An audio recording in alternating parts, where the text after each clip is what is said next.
Hey, how are you? Oh, I'm doing well. It has been quite a while since we've been on here, It has been quite a while. Yes, absolutely. It's and yet high I'm time we wearing get the back into same shirt. it. I'm not. I'm wearing something new. Aw, good for you.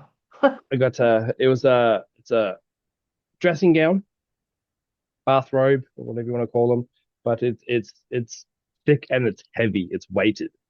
Yeah, I So see a little green and a little S on there yes, too. yes, What's that about? yes, yes. It's a Slytherin dressing gown hoodie. That's Got awesome. puff sleeves, so cold air can't get down, and it's got a hood. Yeah, if But we if we get to any of our darker characters in this book, you definitely have to put the hood on while you're done. maybe we'll see. Yeah. Oh, I love it. I love it.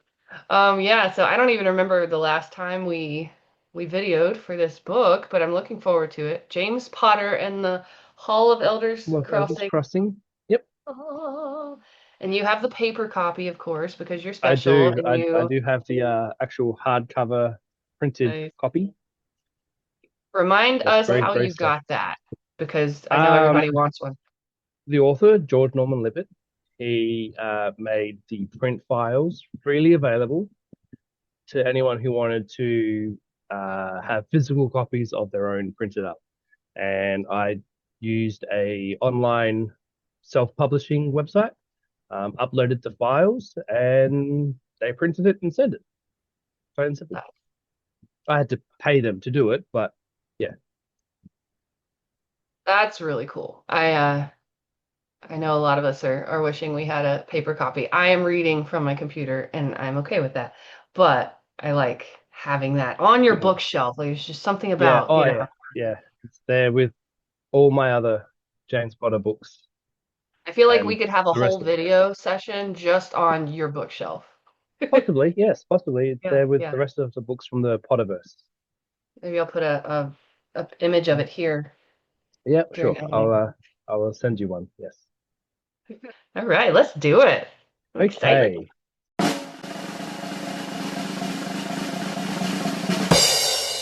James Potter and the Hall of Elders Crossing, Chapter 13, Revelation of the Robe.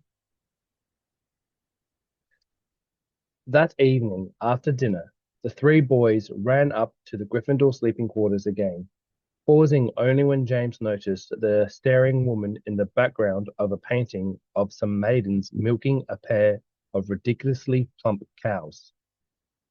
He berated the tall and ugly woman who was dressed like a nun, demanding to know what she was looking at.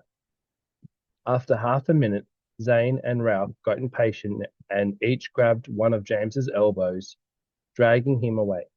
In the sleeping quarters, they clustered around James's trunk while James unlocked it and pulled out Jackson's case. He set it on the edge of his bed, and the three of them stared at it.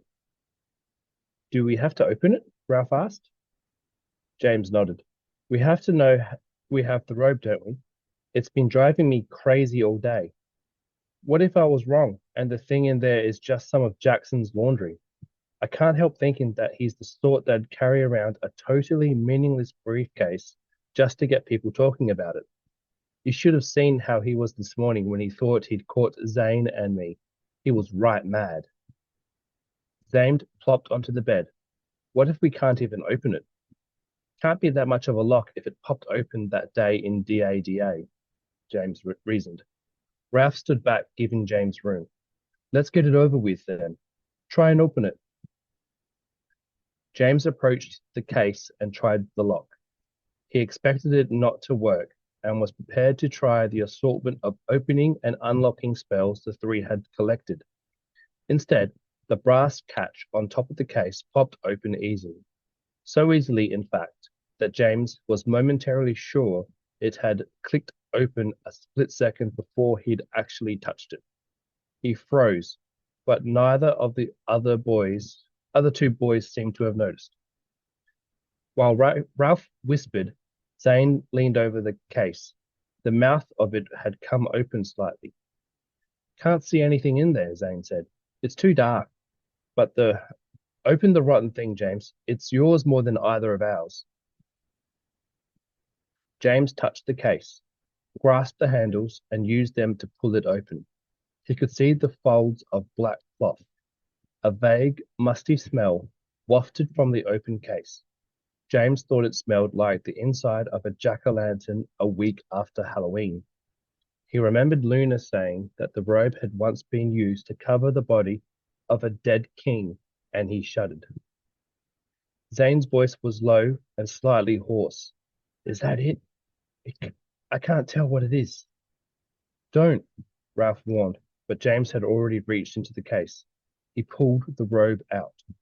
The cloth unfolded smoothly, spotlessly black and clean. There seemed to be acres of it. Ralph backed further away as James let the robe fall on the floor at his feet. The last of it came out of the case, and James realized he was holding the hood of it.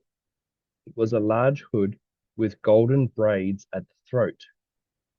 Zane nodded, his face pale and serious.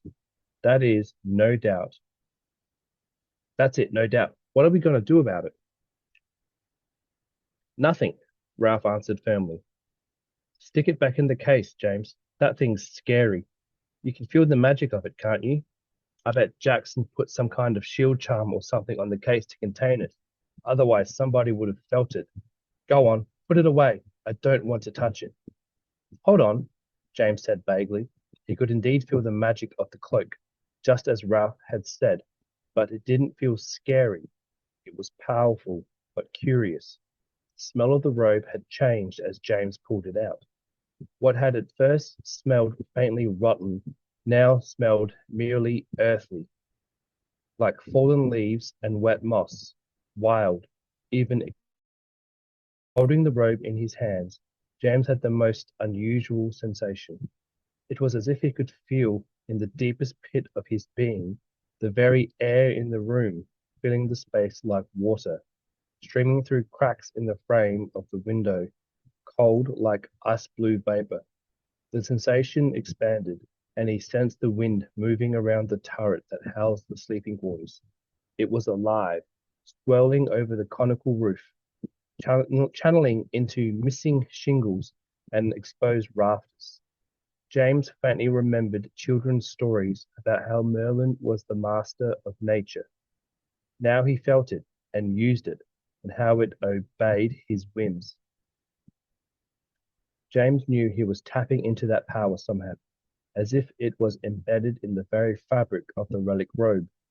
The sensation grew and spiraled. Now James felt the creatures of the deepening evening, the pattering heartbeats of mice in the attics, the blood-purple world of the bats in the forest, the dreaming haze of a hibernating bear, even the dormant life of the trees and grass, their roots like hands clutched in the earth, clinging to life in the dead of winter. James knew what he was doing, but didn't seem to be operating his own arms. He raised the hood, turning himself into it. The robe slid over his shoulders, and just as the hood settled over his head, hiding his eyes, James heard the alarmed and warning cries of Zane and Ralph. They were fading as if down a long, sleepy tunnel. They were gone. He was walking. Leaves crunched under his feet, which were large and shoeless, tough with calluses. He breathed in, filling his lungs, and his chest expanded like a barrel. Big he was, tall, with muscled arms that felt like coiled pythons, and legs as thick and sturdy as tree trunks. The earth was quiet around him, but alive. He felt it through the soles of his feet when he walked. The vibrancy of the forest streamed into him, strengthening him, but there was less of it than there should be. The world had changed and was still changing. It was being tamed, losing its feral wildness and strength. Alongside it, his power was dimming as well. He was still unmatched, but there were blind spots in his communion with the earth, and those blind spots were growing, shutting him off bit by bit, reducing him. The realms of men were expanding, scouring the earth, passing it into meaningless plots of fields, breaking up the magic polarities of the wilderness. It angered him. He had moved among the growing kingdoms of men, advised and assisted them, always for a price, but he hadn't foreseen this result. His magical brothers and sisters were no help. Their magic was different than his. That which made him powerful, his connection to the earth, had also become his only weakness. In a cold rage, he walked. As he passed, the trees spoke to him, but even the woodsy voices of the naiads and the dryads was dimming. Their echo was confused and broken, divided. Ahead of him, revealed only in the moonlight, a clearing opened, surrounding a stony depression in the earth. He descended into the center of the depression and looked up. The glittering night sky poured into the bowl-shaped clearing, painting everything bone white. His shadow pulled beneath him as if it were noonday. There was no place for him in this world anymore. He would leave the society of men, but he would return when things were different, when circumstances had changed, when the world was again ripe for his power. Then he would reawaken the earth, revive the trees and their spirits, refresh their power, and his with it. Then would be a time of reckoning. It might be decades or even centuries. It might even be eternity. It didn't matter. He could stay in this time no longer. There was a noise, a scuffle, a clumsy footsteps nearby. Someone else was there, in the clearing with him, someone he hated, but whom he needed.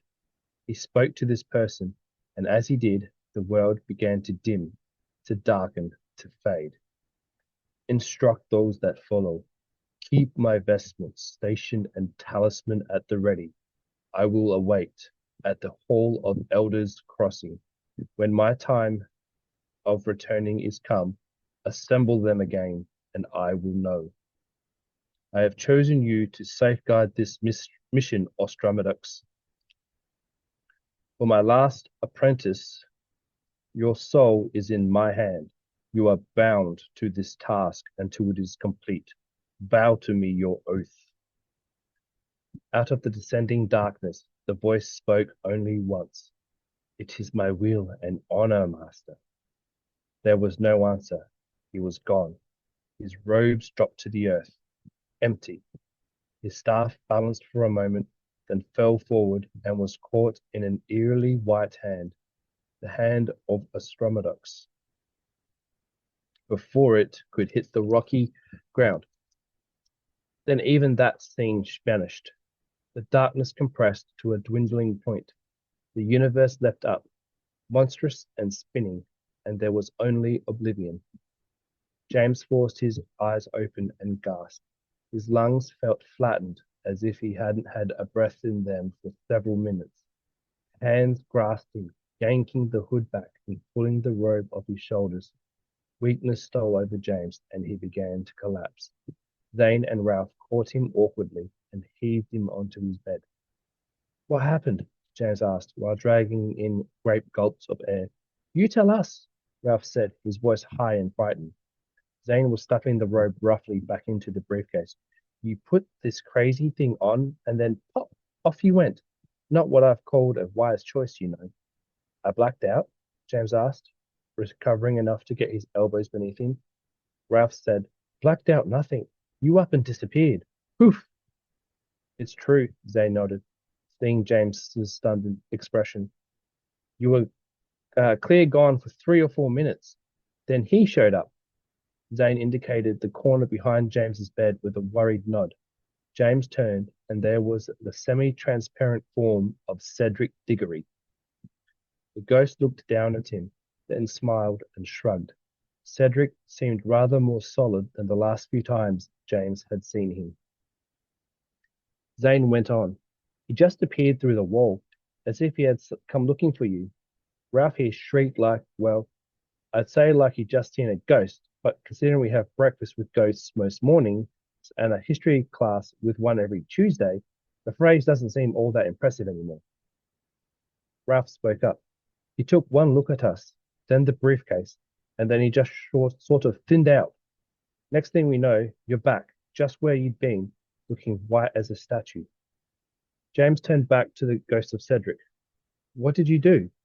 Cedric opened his mouth to speak, tentatively and carefully. As if from a long way off, his voice seeped into the room. James couldn't tell if he was hearing it with his ears or his mind. You were in danger. I was sent. I saw what was happening when I got here. What was it? James asked. The experience was murky in his memory, but he'd sensed he'd remembered more when the magic of it wore off. A threshold marker, a powerful bit of magic. It opens a dimensional gateway designed to communicate a message or a secret over a great time or distance. But its strength is careless. It almost swallowed you up. James knew that was true. He had felt it. In the end, the darkness had been consuming, seamless. He swallowed past a hard lump in his throat and asked, How did I get back? I found you, Cedric said simply. I dipped into the ether where I have spent so much time since my death. You were there, but you were far off. You were going. I chased you and returned with you. Cedric, James said, feeling stupid for putting on the robe and terrified at what had almost happened. Thanks for bringing me back. I owed you that. I owed your father that. He brought me back once. Hey, James said suddenly, brightening. You can talk now. Cedric smiled, and it was the first genuine smile James had seen on the ghostly face. I feel different, stronger, more here somehow. Wait, Ralph said, raising a hand. This is the ghost you told us about, isn't it? The one that chased the intruder off the grounds a few months ago? Oh, yeah, James said. Zane and Ralph, this is Cedric Diggory. Cedric, these are my friends. What do you think is happening to you? What's making you more here? Cedric shrugged again. For what seemed like a long time, I felt like I was in some sort of a dream. I moved through the castle, but it was empty. I never got hungry, or thirsty, or cold, or needed to rest. I knew I was dead, but that was all. Everything was dark and silent, and there didn't seem to be any days or seasons, no passage of time at all. Then things began to happen. Cedric turned and sat on the bed, making no mark on the blankets. James, who was closest, could feel a distant chill emanating from Cedric's form. The ghost continued. For periods of time, I started to feel more aware. I began to see people in the halls, but they were like smoke. I couldn't hear them. I came to realize that these periods of activity happened in the hours of the day, right after my time of death. Each night, I'd feel myself awaken. I noticed the time because that was the thing that meant the most, the sense of minutes and hours passing. I searched out a clock. There was the one just outside the Great Hall, and watched the time go by.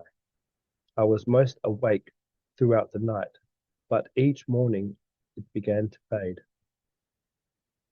Then one morning, just as I was thinning, losing touch, I saw him. James sat up straight. The intruder? Cedric nodded. I knew he wasn't supposed to be here, and somehow I knew that if I tried, I could make him see me. I scared him away.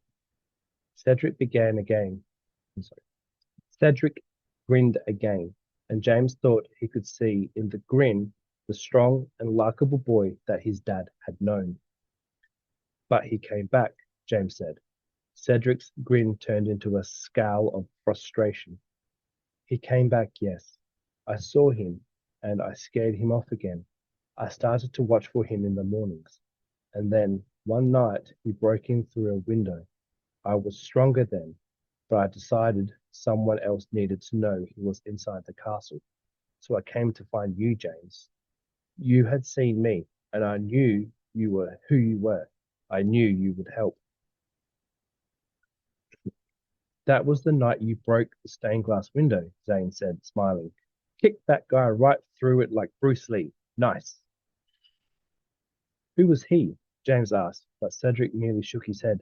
He didn't know. So it's almost 7 o'clock now, Ralph pointed out. How are you making us see you? Isn't this your weakest time?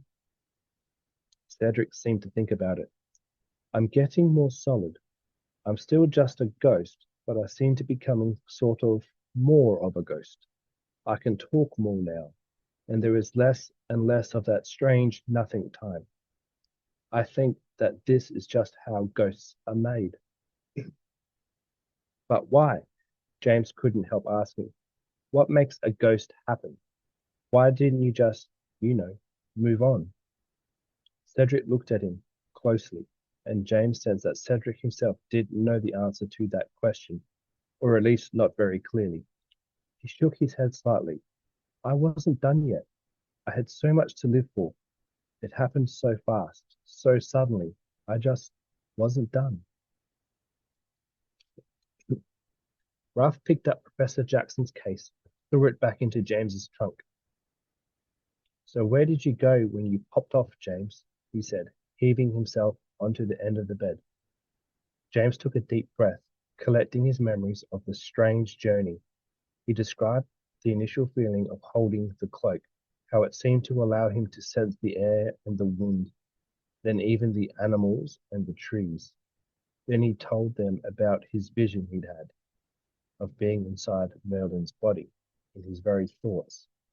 He shuddered, remembering the anger and bitterness and the voice of the servant Ostromonux. He, he who vowed his oath to serve until the time of reckoning was come.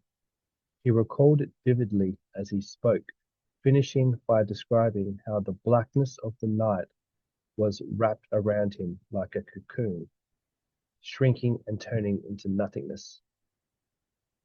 Zane listened with intense interest. It makes sense, he finally said in a low and awed voice. What? James asked. How Merlin might have done it. Don't you see? Professor Jackson himself talked about it on our first day of class. He was getting excited. His eyes were wide, darting from James and Ralph to the ghost of Cedric, who was still seated on the edge of the bed. Ralph shook his head. I don't get it. I don't have technomancy this year. Merlin didn't die, Zane said emphatically. He disapparated. James was puzzled. That doesn't make sense. Any wizard can apparate. What's so special about that? Remember what Jackson told us that first day. Apparition is instantaneous for the wizard who's doing it, even though it takes a little time for the wizard's bits to fly apart, then reassemble at a new place. If a wizard disapparates without determining his new center point, he never reapparates at all, right? He's just stuck in nothingness forever. Well, sure, James agreed, remembering the lecture but failing to see the point. Zane was nearly vibrating with excitement.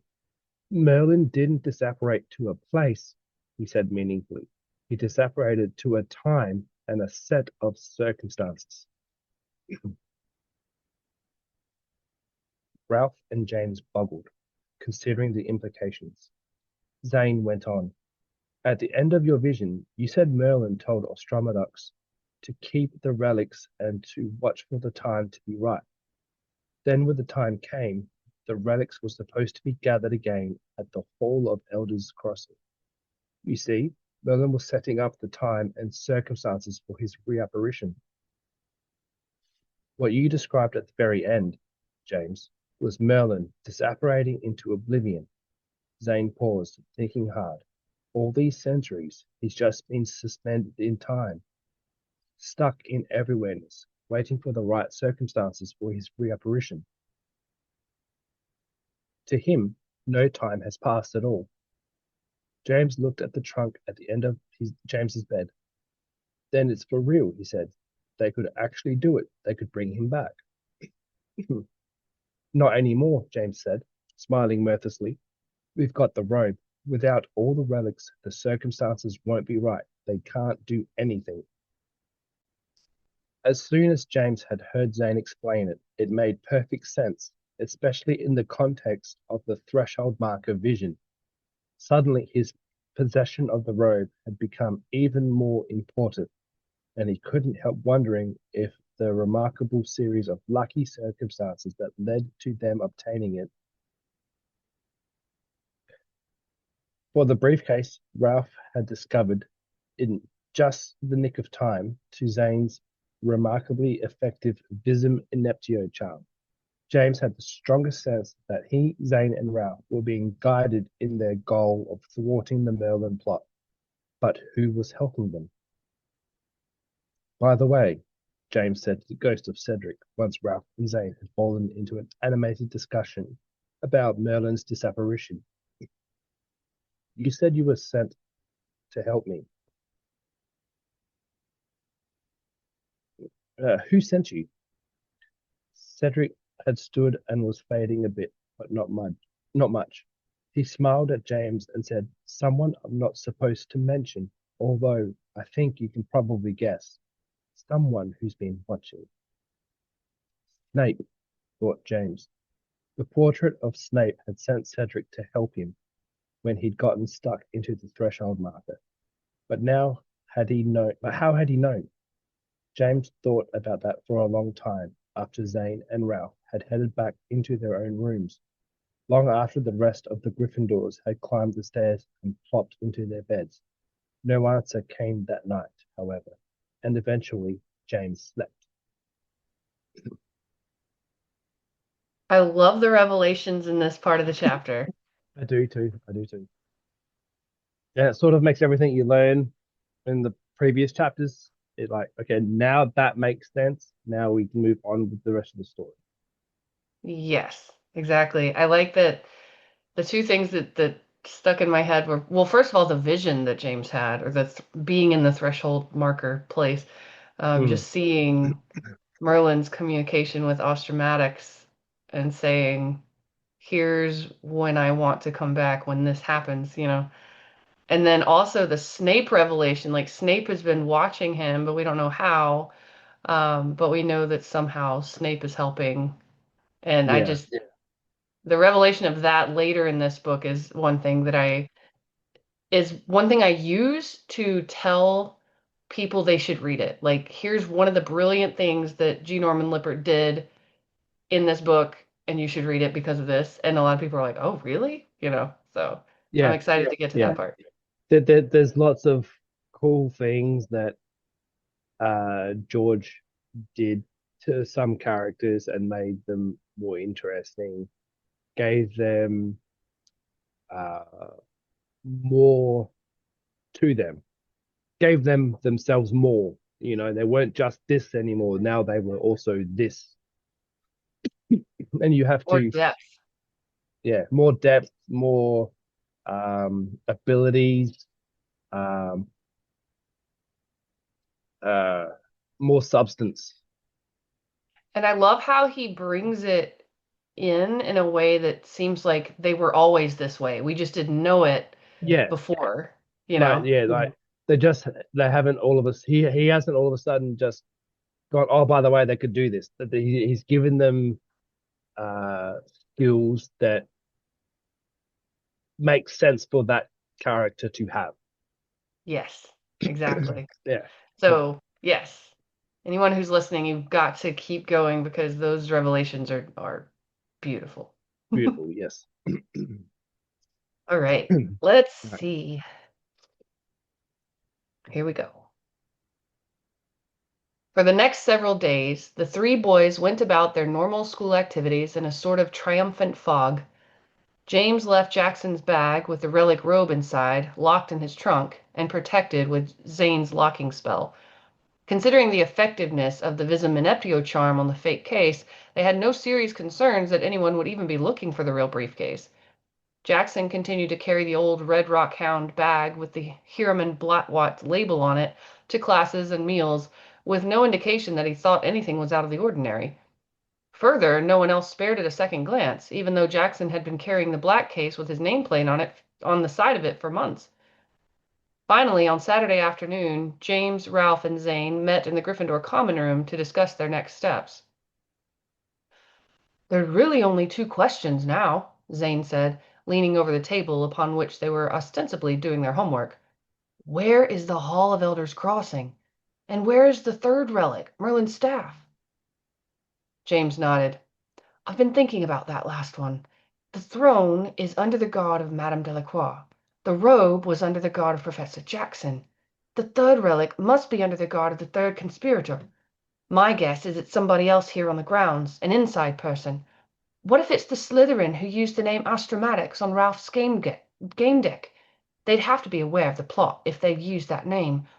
And if they are aware of it, they're still in on it." "But who?" Ralph asked. "I didn't see who took it. It was just gone. Besides, the staff of Merlin would be pretty hard to hide, wouldn't it? If he was as big as you said he was in your vision, James, then the thing must be 6 feet tall if it's an inch. How do you hide a 6-foot magical lightning rod like that?" James shook his head. "I haven't the foggiest. Still, it's up to you to keep a lookout, Ralph. Like Ted said, you're our inside man." Ralph slumped. Zane doodled on a piece of parchment. "So what about question 1?" he said without looking up. "Where is the Hall of Elders Crossing?" James and Ralph exchanged blank looks. James said, "No clue, again. But I think there's a third question we need to think about, too." "As if the first two weren't tricky enough," Ralph muttered. Zane glanced up, and James saw he was doodling the gate to the grotto keep. "What's the third question?" "Why haven't they done it yet?" James whispered. "If they believe they have all 3 relics, why haven't they just gone on down to wherever this Hall of Elders Crossing is and tried to call Merlin back from his 1,000-year disapparition?" None of them had any answers, but they agreed it was an important question. Zane flipped his doodle over, revealing a drabble of scribbled notes and diagrams from arithmancy class. "I'm checking the Ravenclaw library, but between homework, classes, Quidditch, debate, and Constellations Club, I hardly have 2 minutes left to rub together." Ralph dropped his quill on the table and leaned back, stretching. "How is that coming, anyway? You're the only one with any contact with Madame Delacroix. What's she like?" "Like a gypsy mummy with a pulse," Zane replied. "She and Trelawney are supposed to be sharing Constellations Club, like divination class, but they've started trading on and off instead of teaching it together. Works a lot better, since they sort of cancel each other out anyway. Trelawney just has to sketch astrological symbols and look at the planets through the telescope to ascertain the moods and manners of the planetary brethren." James, who knew Sybil Trelawney as a distant family friend, grinned at Zane's affectionate impression of her. Zane went on. "Delacroix, though. She has us plotting our star charts and measuring the color of starlight wavelengths, working out the exact timing of some big astronomical event." "Oh, yeah," James remembered. "The alignment of the planets. Petra and Ted told me about that. They're in divination with her. Seems like the Voodoo Queen's really into that kind of stuff." "She's the anti-Trelawney, that's for sure. With her, it's all math and calculations. We know the date it'll happen, but she wants us to factor out the exact timing right down to the minute. Pure busywork, if you ask me. She's a little kooky about it." "She's kooky in general, if you ask me," Ralph stated. "I think she might be onto us," James said in a hushed voice. "I've seen her looking at me sometimes." Zane raised his eyebrows and pointed at his eyes. "She's blind, if you remember. She's not looking at anything, mate." "I know," James said, undeterred, "but I swear that she knows something. I think she has ways of seeing that don't have anything to do with her eyes." "Let's not freak ourselves out," Ralph said quickly. "This is freaky enough already. She can't know anything. If she did, she'd act on it, right? So forget about her." The next day, James and Ralph went to visit Hagrid in his cabin, ostensibly to inquire after Grop and Prechka. Hagrid was rebuilding the wagon Prechka had accidentally destroyed and was glad of the break. He invited them in and served them tea and biscuits while he warmed himself by the fire. lying over his feet and occasionally licking Hagrid's lowered hand. "Oh, it's all ups and downs for them," Hagrid said, as if the tumults of giant courtship were a quaint mystery. "They fought for a while over the holiday. Lovers spat over an elk carcass. Grawpy wanted the head, but Pretchka wanted to make the antlers into a bit of jewelry." Ralph took a break from blowing steam off his tea. "She wanted to make jewelry out of elk antlers." "Well, I say jewelry," Hagrid said, raising his huge palms. "It's a tricky concept. Giants use the same sound for jewelry and weapons. Comes to the same thing when you're 20 feet and all, I suppose. Anyway, they worked that all out, and now they're happy as can be again." James asked, "Is she still living up in the foothills, Hagrid?" "She sure is," Hagrid said, a little reproachfully. "She's an honourable girl, is Pretchka. And why, he bides his time in his hovel most days. Got himself a right nice fire pit and a lean-to of birches. These things take time. Giant love is, well, it's a delicate thing, don't you know?" Ralph coughed a little on his tea. "Hey, Hagrid," James said, changing the topic. "You've been around Hogwarts for a long time. You probably know lots of secret stuff about the school and the castle, don't you?" Hagrid settled into his chair. "Well, sure. Nobody knows the ground swell as myself, except maybe Argus Filch. I started out as a student, I did, a ways back before even your dad was born." James knew he had to be very careful. "Yeah, that's what I thought. Tell me, Hagrid, if somebody had something really magical they wanted to hide in the castle somewhere." Hagrid stopped petting Trife. He turned his great shaggy head toward James slowly.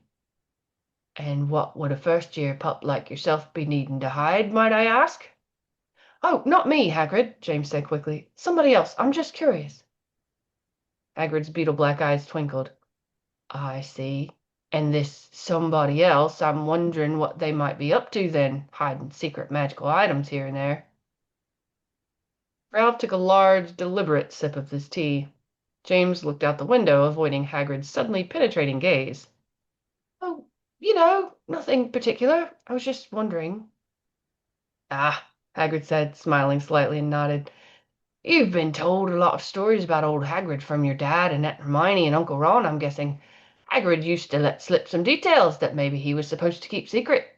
It's true, too. I can be a bit thick sometimes, forgetting what I should and shouldn't be saying. You may recall stories about a certain dog named Fluffy, among others, yes?"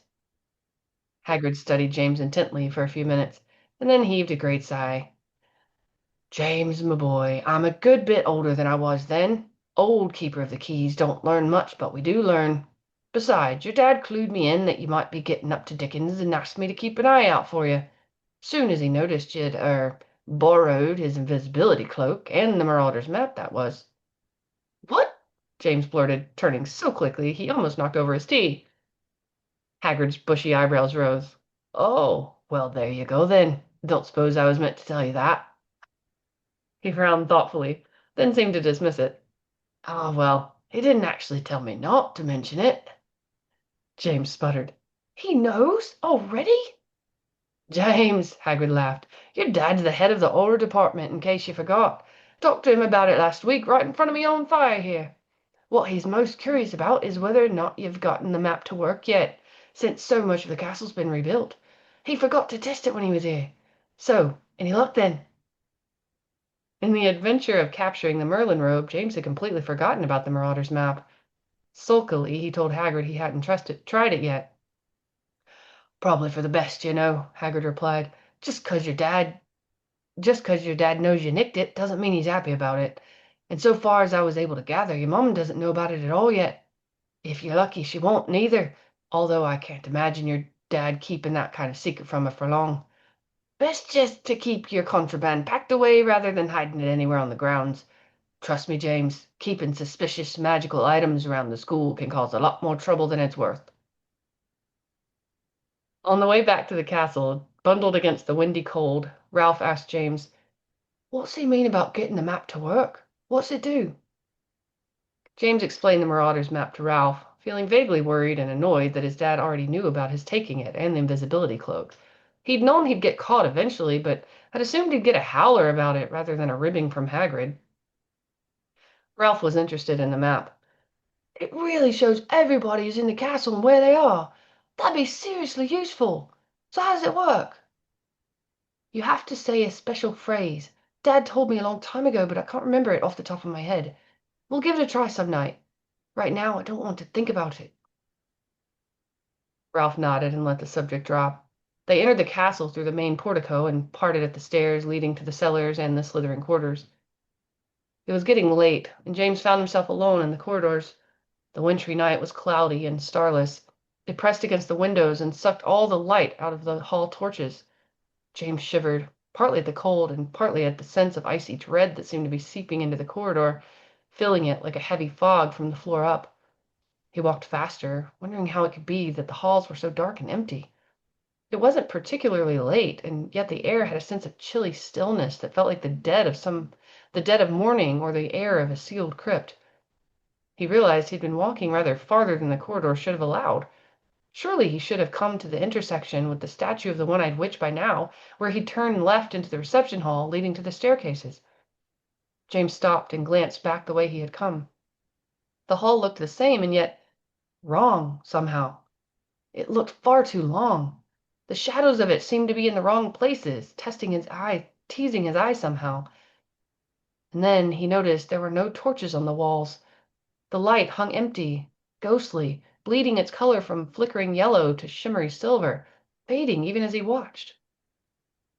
Fear leaped onto James's back, icy cold and undeniable.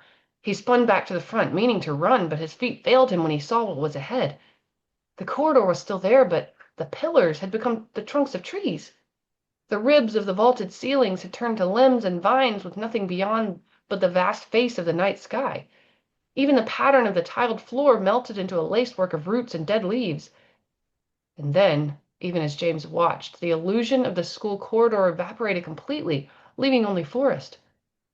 Cold wind barreled past him, whipping his cloak and threading the hair back from his temples with ghostly fingers. James recognized where he was, even though the last time he'd been here the leaves had still been on the trees and the crickets had been singing their chorus. This was the wood bordering the lake, near the island of the Grotto Keep. The trees groaned, rubbing their bare branches together in the wind, and the sound was like low voices moaning in a sleep wrapped in fever dreams. James realized he was walking again, moving toward the edge of the trees, where the reeds swished and bobbed at the edge of the lake. A great dark mass rose beyond, blotting out the view. As James approached, apparently helpless to stop his plodding feet, the moon unveiled from a bank of dense clouds. The island of the Grotto Keep revealed itself in the moonglow, and James's breath caught in his chest. The island had grown. The impression of a secret fortress was stronger than ever. It was a Gothic monstrosity, decked with grim statues and leering gargoyles, all somehow grown from the vines and trees of the island. The dragon's maw of the bridge lay before him, and James forced himself to stop there without setting a foot onto it. He remembered the gnashing wooden teeth as it had tried to devour him and Zane. In the silvery moonlight, the gates at the other end of the bridge were quite visible, as well as the words of the poem. When by the light of Solva bright I found the Grotto Keep. The gates suddenly shuddered and flung open, revealing blackness like a throat. A voice came out of that blackness, clear and beautiful, pure as a chiming bell. Keeper of the relic, said the voice, your duty is satisfied. As James stood and watched, looking across the bridge into the darkness of the open doorway, a light formed there. It condensed, solidified, and assumed a shape. It was, James recognized, the gently glowing shape of a dryad, a woman of the wood, a tree sprite. It wasn't the same one he had met before, however. That one had glowed with a green light. This one's light was pale blue. She pulsed slightly. Her hair flowed around her head as if in a current of water. A quiet, almost loving smile was on her lips, and her huge, liquid eyes twinkled gently. You have performed your role, the dryad said, her voice as dreamy and hypnotic as the other dryads had been, if not more so. You need not guard the relic. This is not your burden. Bring it to us. We are its guardians. Ours is the task granted from the beginning. Relieve yourself of its weight. Bring us the relic. James looked down and saw that, without realizing it, he had taken a step onto the bridge. The dragon's maw hadn't closed on him. He glanced up and saw that it had actually pulled upwards a bit, welcoming him. The junction of the fallen trees with which formed the jaws creaked slightly. Bring us the relic, the dryad said again, and she lifted her arms toward James as if she meant to welcome him with an embrace. Her arms were unnaturally long, almost as if they stretched out to him over the bridge. Her fingernails were a blue so deep it was nearly purple. They were long and surprisingly ragged. James retreated a step, backing off the bridge. The dryad's eyes changed. They brightened and hardened. Bring us the relic, she said once more, and her voice changed as well. The song had leaked out of it. It isn't yours. Its power is greater than you, greater than all of you. Bring it to us before it unmakes you. The relic destroys those whom it does not need, and it no longer needs you.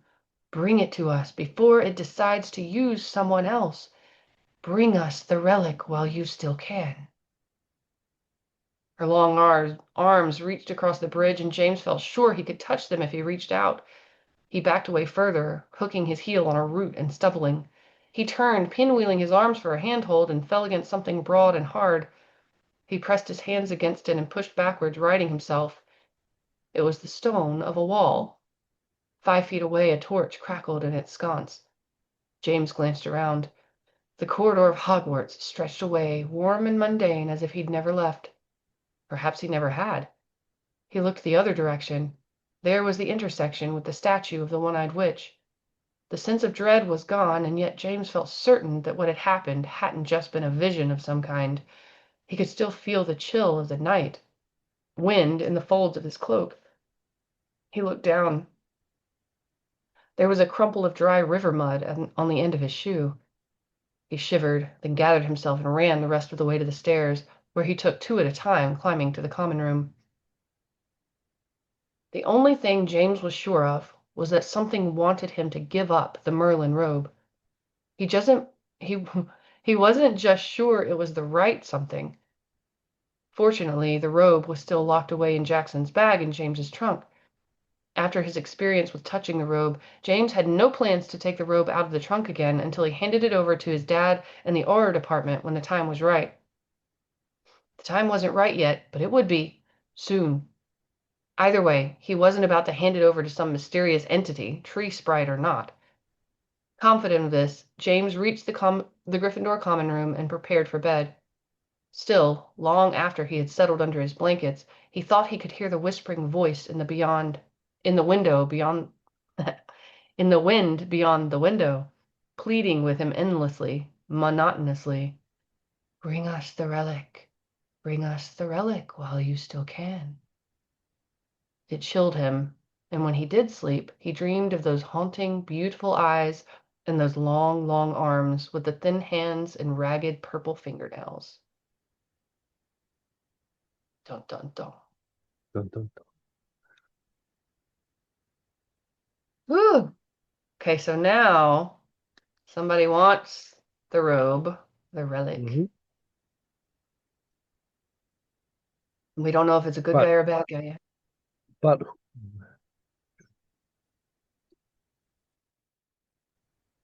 following Friday in herbology class, James was amused to see that Neville Longbottom had moved Ralph's transfigured peach tree out of the Transfiguration classroom, where it had become rather cumbersome, and into one of the greenhouses. All this from a banana? Neville confirmed to James after class. Yeah, I bet Ralph was more surprised than anybody. He's amazing, but I don't think he knows his own power, really. Some of the other Slytherins think he's got some powerful old magical family in his bloodline. Could be, I suppose, since he never knew his mum. That's the sort of thing they'd think, Neville said, with unusual candor. Muggleborns can be just as powerful as anyone born of an old pureblood family. Some prejudices never change them. James looked up at the peach tree. which had become rather large despite the fact that its roots were still twined hopelessly around one of the Transfiguration Room tables. He knew Neville was right. He couldn't help thinking about the look on Ralph's face the day he'd transfigured the banana. Ralph had never said so, but James had a sense that Ralph's power frightened him just a little. The next day, the Gryffindor Quidditch team was slated in a match against the Slytherins. James sat in the Gryffindor stands with Zane and Sabrina Hildgard. Ralph, for purposes of maintaining his few Slytherin friends, sat in the green-decked grandstand across the pitch. James made eye contact with Ralph once and waved. Ralph waved back, but carefully, being sure not to be seen by his older housemates. Below on the field, the team captains strode out to the centre line to meet with Kay Bridcully for the declaration of rules and a handshake, a tradition that nobody really paid any attention to anymore. James watched Justin Kennelly shake Tabitha Corsica's hand perfunctorily. Even from his vantage point, high in the grandstand, James could see the smarmy, polite smile on Tabitha's admittedly beautiful face. Then both turned and walked in opposite directions back to their holding pens beneath the stands, leaving Ridcully alone with the Quidditch trunk. Zane happily munched a bag of popcorn he brought with him, having somehow convinced one of the kitchen house elves to prepare it. This should be an excellent match, he observed, taking in the high-spirited crowd. Gryffindor against Slytherin is always a crowd stopper, Sabrina said, raising her voice over the noise. Back in my mum's day, everybody hated Slytherin because they were dirty flames. A guy named Miles Bletchley was the team captain back then, and he went on to play for the Thunderlara Thunderers for a couple of years until he was booted from the league for using a cork broom. A what? Zane interjected. How do you cork a broom? James explained. It's a kind of cheating where a hole is drilled down the center of the broom and something magical is threaded into it, like a dragon's rib or a basilisk fang. Basically turns the whole broom into a magic wand. He was using it to cast repelling spells and modified Expelliarmus spells, making the opposing team fumble the quaffle. Really crooked old bugger he was. As he spoke, the Slytherin team streaked out from their holding pens to the sound of cheers from their grandstand. Damien, seated in the broadcast booth with his wand to his throat, announced the team, his voice echoing in the crisp January air. So, Zane called over the cheers, doesn't seem like everybody hates the Slytherins anymore. Sure enough, there was scattered applause throughout the rest of the grandstand. Only the Gryffindor stands booed and hissed. James shrugged. They don't seem to play as dirty as they used to, but they still field unusually strong teams. There's something dodgy about them. It's just not as obvious as it used to be. I'll say, Zane agreed. When we was playing before the break, it was as clean a match as I've played all year. Ridcully barely called a single foul on him. Still, there was something just a little too slick about them. They're either the luckiest bunch of skunks ever to mount brooms, or they've made a deal with the devil himself. James gritted his teeth. Across the pitch, Horace Slughorn, red-cheeked and bundled in a fur-collared coat and matching hat, waved a small Slytherin flag on a stick and yelled encouragements to his house team. Ralph, seated 2 rows below him, applauded dutifully. James knew that Ralph wasn't much of a Quidditch fan, despite the almost studious attention he paid to the matches. And James guessed that it was because Ralph couldn't really choose a team to be loyal to. His friends, including Rufus Burton, cheered and hooted wildly. The Gryffindor team took the pitch next, streaming from the holding pen beneath their grandstand, and the spectators around James erupted, leaping to their feet at once. James shouted right alongside them, grinning and ecstatic, certain that the Gryffindors would win. He stomped his feet and yelled himself hoarse as the team circled the pitch, waving and grinning. The teams flew into position. After instructing the teams to play a clean match and assuring everyone was in position, Ridcuddy released the bludgers and snitch and tossed the quaffle into the air. The players collapsed into a swarm, chasing the bludgers and wrestling over the quaffle.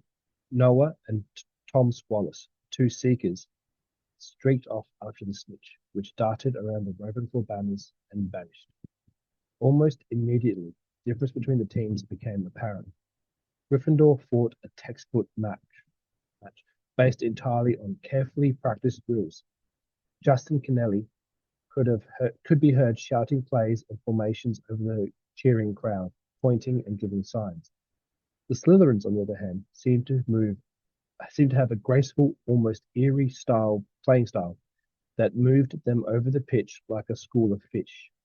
Tabitha Corsica called no directions from her broom, and yet the players peeled off and regrouped with dance-like precision. Once, while in possession, Tabitha ducked under a bludger and simultaneously tossed the quaffle over her shoulder. The ball arced through the air and was deftly caught by a teammate who had flown a perpendicular course directly underneath her. The teammate underhanded the quaffle through the center goal before the Gryffindor keeper even realized Tabitha didn't even have it even more. James groaned while the Slytherins stood and cheered. Justin Kennelly looked as if he wanted to jump up and down on his broom in frustration.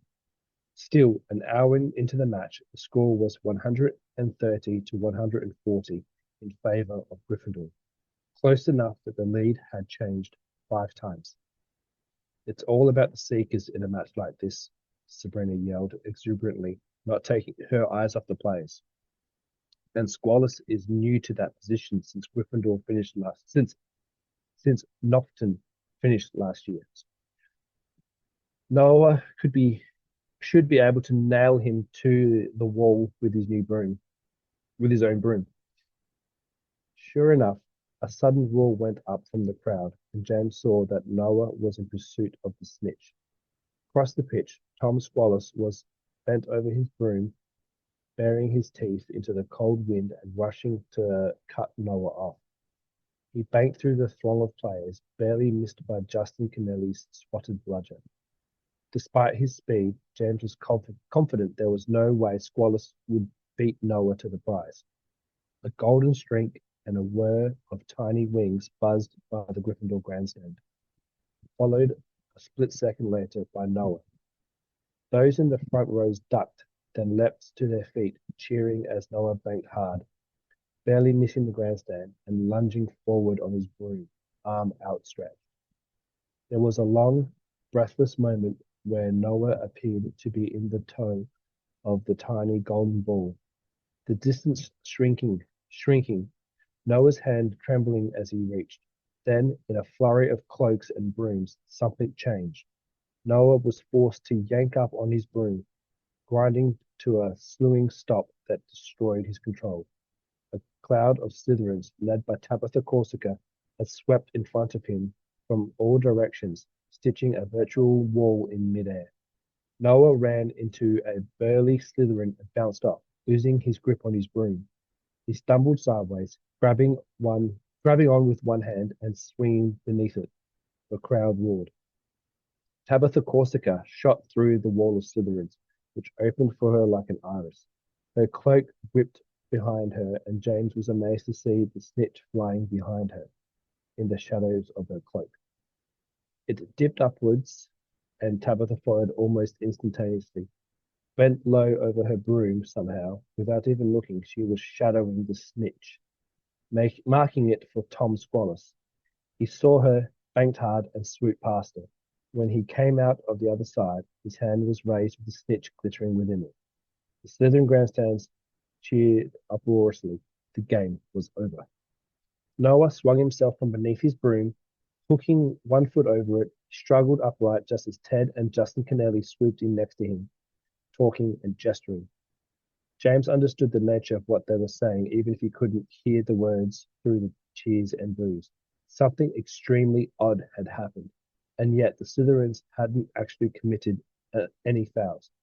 On the grass of the pitch, Petra Morgenstern, who played Chaser, had cornered Cave Ridcully and was animatedly pointing at Tabitha Corsica, who was still on her broom, being congratulated by her teammates alongside Tom Squallis. Ridcully shook his head, unable or unwilling to agree with Petra's allegations. There didn't seem to be any recourse for the Gryffindors, since they couldn't prove that anything illegal had actually occurred. What in the name of Baldy's pasty white rear end was that? Damien Damascus demanded, having quit the broadcast booth and joined James, Zane, and Sabrina. Sabrina shook her head. That was right creepy. Did you see what I saw? Corsica blocked the snitch. She never touched it, but she flew right next to it, marking it until Squallis could get his brooming gear. There's no rules against that? Zane asked, as they all joined the throng leaving the stands. No point making rules against things that are impossible, Damien said crossly. As long as she didn't touch it, she's in the clear. She wasn't even watching the snitch, I'd swear it. Ralph was trotting across the pitch when James and Zane tromped down the last few steps. Panting, he angled them away from Sabrina and Damien, whose moods were getting foul.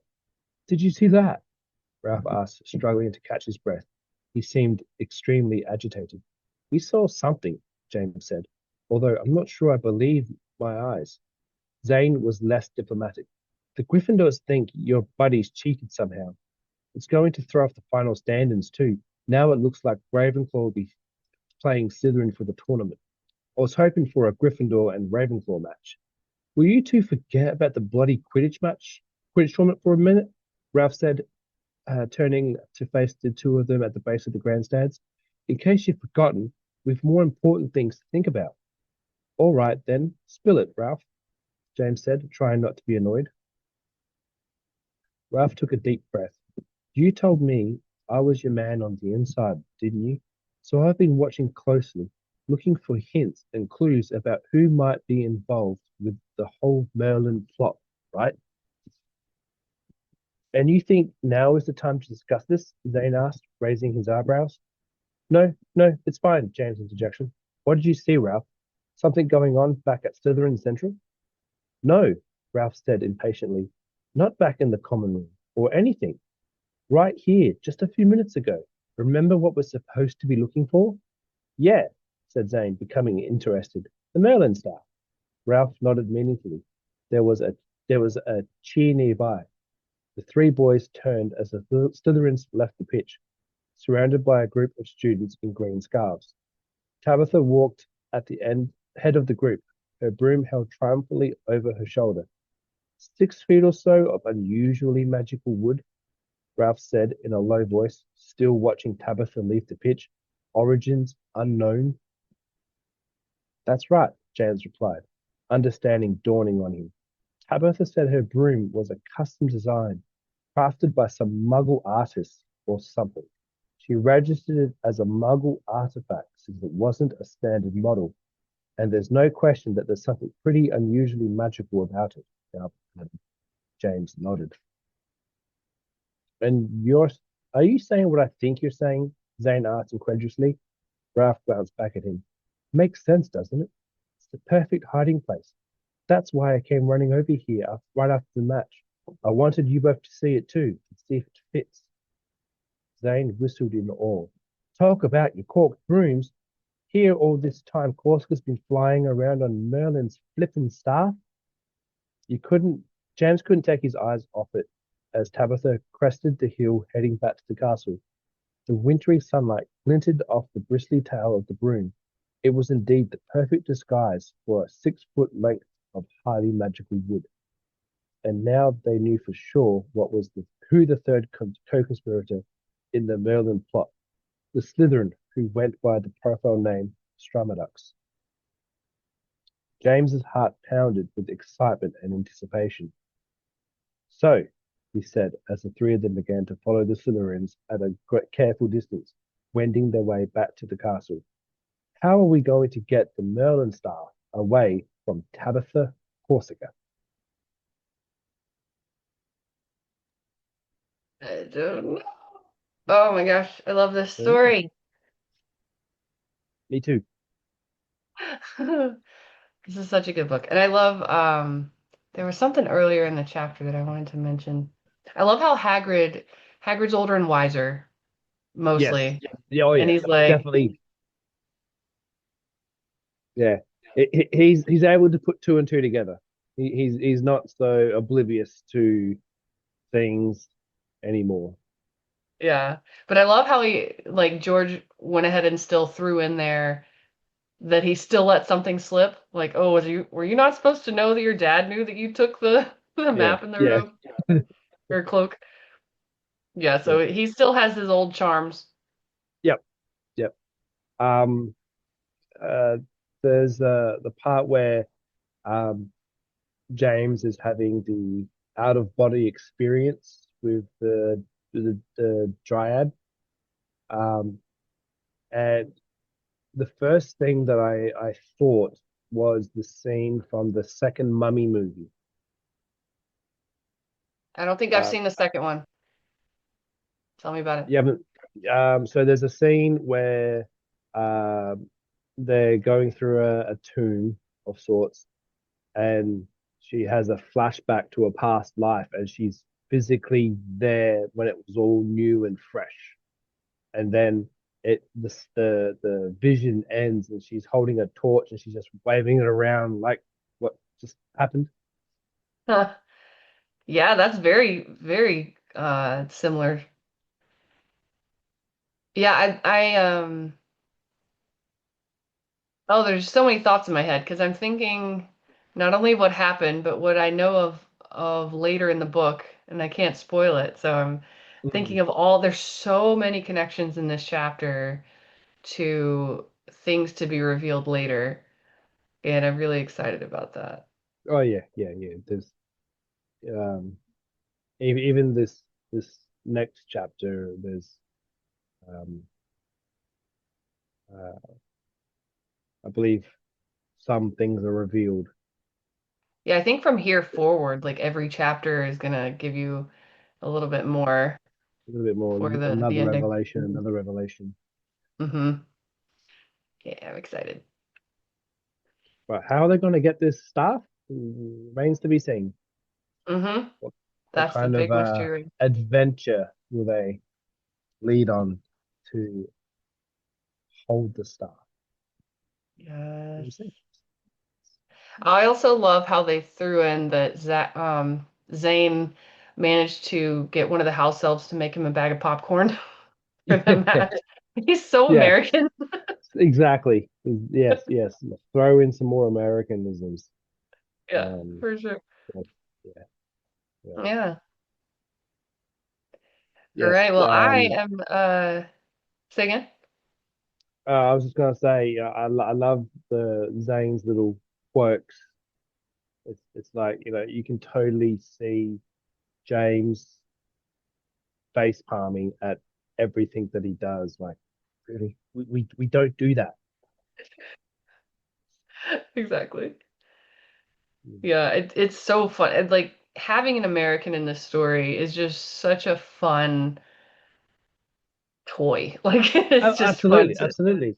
Yeah, it puts a new spin on things, and like it's silly, and it's supposed to be fun, and yeah, it's not supposed to be taken any way, shape, or form, other than have a bit of a laugh. Mm.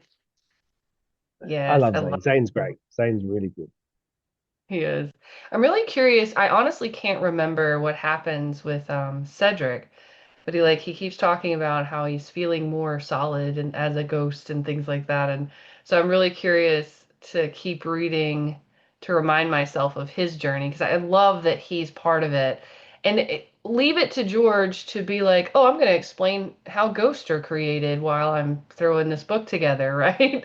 And Yep. at the same time, he still leaves it a mystery enough to where it's not like this is exactly how it happens. It's more like Cedric's like, I just it happened so suddenly and just felt like I wasn't finished yet. And if you look at his past and what his life was right before he was killed by Wormtail or Voldemort, which one killed him? It was Wormtail.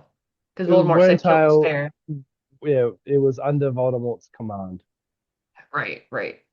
Um, and so it's like, how precious is it that he's like, I brought you back. Your dad brought me back once. Mm. I think he tried sort of kind of one up Harry though, because Harry brought back his corpse, whereas Cedric brought back his son alive and well. That's a good point. So Yeah. Yeah. 6, 7, right? 6, 7 will upset the children. That's too funny. Oh my gosh. All right. Well, All I right, well, am yeah, I'm gonna have my second breakfast because I'm Hobbit. nice. And I'm gonna let you do your housework. I'm so sorry. I actually Actually, have housework yeah, to do too. it's almost midnight here, so I Yeah. gotta get my kids into bed and yeah. All right. Yeah. All right, you have a great day. Enjoy your second breakfast, All right. and Will do. yeah, all right, thanks. So good to talk to you and read with you again. Let's do it again Awesome. soon. Absolutely.